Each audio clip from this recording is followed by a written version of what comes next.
that in fact Occupy was really just an incredibly successful branding exercise by adbusters. Hashtag Occupy. I mean, it took off. Mm-hmm. Is it more than branding a feeling?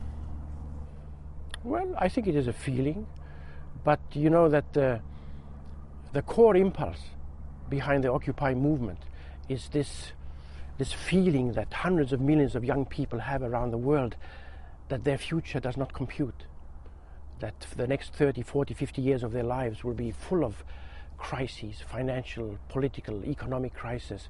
They will not be able to pay off their student loans. They may never have a decent full-time job.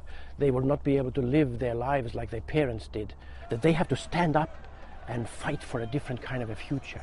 So this is the core impulse that gave rise to all those occupations and to everything that's happened since. And that same impulse that the future does not compute is the same thing that's fueling all those things that are happening in Quebec and in Russia and in Mexico and in Chile and all kinds of other places. So there's this feeling among young people all around the world that they have to stand up and fight for a different kind of a future.